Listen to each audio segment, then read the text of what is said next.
Thank you so much. It's good to see you again. I will be sad when you after you leave.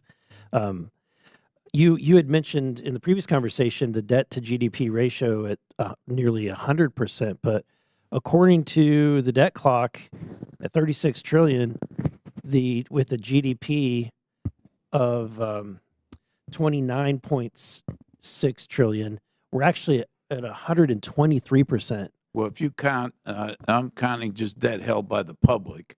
The 36 includes debt that we owe to ourselves and intergovernmental transfers like back to Social Security and Medicare trust funds. So you're right. If you use gross debt, I'm using just debt held by the And public. over the next 10 years, we're planning to add another 20 trillion Something on like the that. current spend level, Yeah. correct? Yeah. So at what point do we end up in a situation where the interest we can't make the interest payments? I think this is the big issue, and I've said we have tremendous interest rate exposure because we borrow short term. So we're always refinancing the That's debt right. that we had before. We never pay down any of the And rates debt. are going up. And rates are going up, and that's what's happened.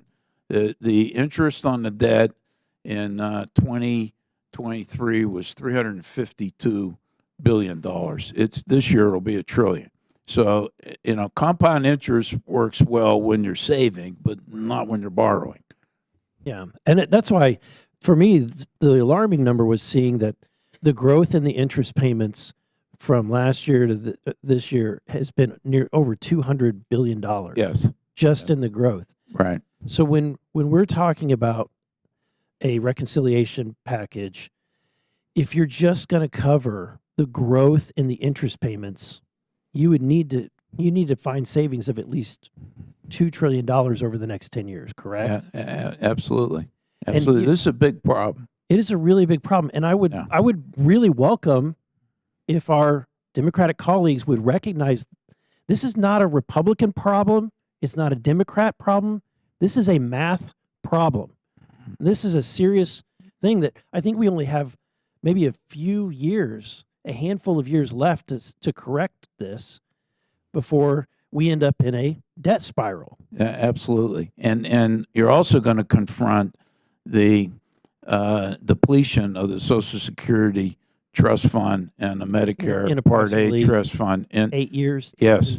8 to 11 Yeah, years. and it depends on, the trustees' estimates will be out in another couple of months, and I wouldn't be surprised if those dates are moved up a tad. So if we're having a mandatory spending conversation, and this is what my question to you is that if, as someone who doesn't, and I think that we universally, even though we're going to be criticized as though we're trying to kick people off of Medicaid, if the goal is not to kick anybody off of Medicaid that needs it, what are the different solutions that are in our toolbox where we could eliminate improper pay? I would hope to think that Democrats are not opposed to eliminating improper payments in Medicaid. No. Right? One would hope that they would not be opposed to finding fraudsters or people that are, that are not supposed to be receiving the benefits. One would hope that you would want to find ways of getting the best bang for your buck within the program. So, for example, and that's what I want to kind of drill down to. At the end of the day, this is the healthcare industry and the costs of healthcare that the federal government is having to deal with Medicaid and Medicare and even the insurance on the lives of the federal workforce, correct? Yes. So what can we do? Have you guys seen anything that can be done that would actually have an impact in driving down healthcare costs? Yeah. This is a compound problem because you got healthcare costs going up faster than the economy, and you have the demographics are working against us because they're older people that are hitting the payroll. It's just a combination of both things.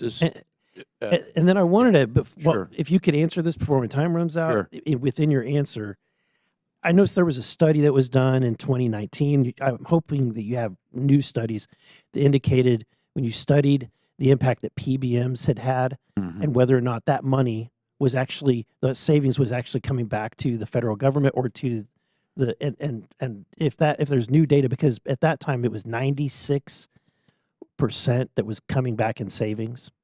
So On the PBM issue, I'm going to have to get back to you on how much we are doing some current work in that area.